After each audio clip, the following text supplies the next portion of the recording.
Hey, Rain here. Today's yet again another build showcase, and it's Frost Prime.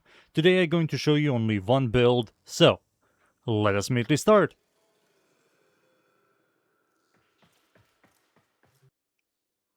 And here it is. Let's start with the mods. We're going to use a bunch of ability strength mods: Growing Power, Power Drift, Precision Intensify, Transient Fortitude, and Blind Rage. We're also going to use Prime Flow for energy economy, Prime Continuity for ability duration, you do need some duration, Overextended for range, and 2 augments. Biting Frost is when you freeze enemies, they're going to take more cool chance cool damage. And Icy Avalanche, when you spam your fort ability, you're going to give yourself and your entire team overguard. You're going to give everybody around 50k, which is quite a lot.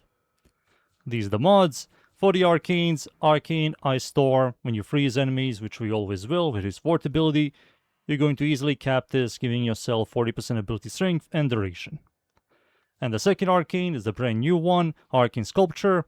On creating an object, which we will with the third ability, you're going to cap your ability efficiency to 175% for 12 seconds. We can easily recast this or refresh this by pressing the third ability again, and that fixes our energy economy quite a lot. With Flow, this, and one purple shard, energy economy is completely fixed. These are the mods, Arcanes, here are the stats. And for the abilities, we're going to remove the first ability or the second one for Rhino Roar. Stronger buffs. And that's it. These are the abilities. And now it's time for me to show you the shards. The shards are how they come in free to use. It's going to be 1 purple for energy economy, equilibrium, 2 yellow for cast speed. You're going to spam abilities a lot, especially his fort ability, and 2 crimsons for plus 50% ability strength. And that's it.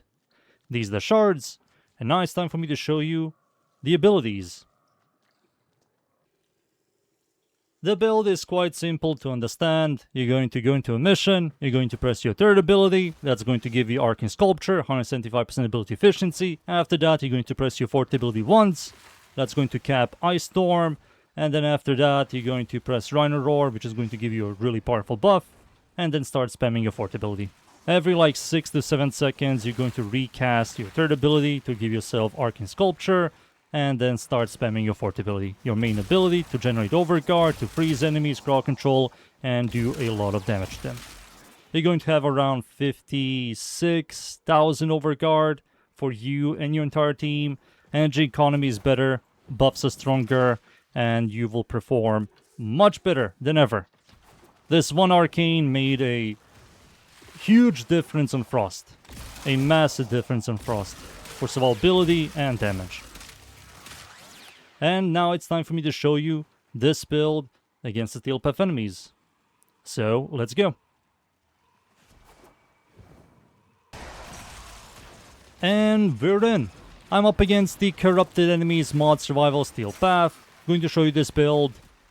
Press your 3, press your 4, recast your 2, and start spamming your 3 and 4. And that's the gameplay loop.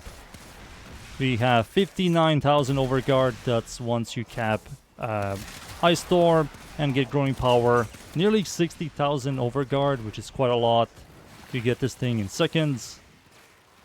You freeze enemies, you crowd control them, they will take more damage from cold. And when they're frozen, we do have Biting Frost, which means more cool chance cool damage. There are some enemies you cannot freeze, so Biting Frost is kind of useless. So of course that's going to be removed for something else, right? If you're doing some kind of content where you cannot freeze enemies, Biting Frost is completely useless. But for all of these generic enemies, Biting Frost has a purpose, right? 3, 4, Run and Roar, 4, hit again, shoot. We need to kill enemies to generate some orbs. I'm always at full energy. You only need the one Equilibrium purple shard. You don't need the whole Equilibrium mod. You just don't. Like, this is more than enough. Prime Flow is mandatory. You do need to have some sort of maximum, what do you call it? Energy. Because Frost has a really small energy pool without Flow. You don't need to use battery anymore. Battery is kind of useless now. You don't need to use 2 energy economy arcanes. It's a waste. Just use flow. That's more than enough. Boop. These lilies over here. Rhino Roar. Nice. 91% Rhino Roar. You can also use whatever you like. I'm using Rhino Roar. You can use something else. Some different buffs, some utility, some crowd control, some whatever, you know. Pick your poison. But Rhino Roar is always good. Aki Boy's here. Awesome. Get some stackies. There we go. Goodbye, Aki Boy. For example, Acolytes you cannot freeze, so Binding Frost didn't do anything there. But doesn't matter. Acolytes despawn. They are nothing as well. Boop. The gameplay loop is kind of nice. Kind of like it more. I wish his 1 or 2 did something.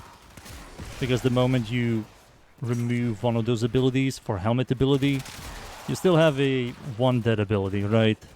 His 1 is just awful. His 2 as well. Boop. This doodly.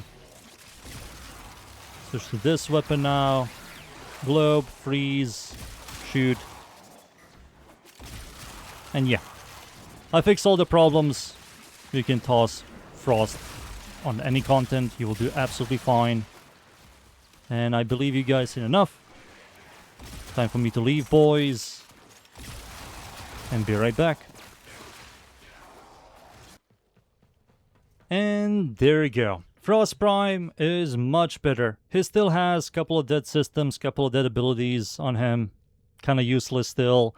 But with the 2 augments, Binding Frost and Icy Avalanche, he works. He's much better now with the new Arcane. And there you go. That's the Warframe and the build. I hope you guys enjoyed the build. Leave a like and sub, and of course, see you all next time. Thank you. Goodbye.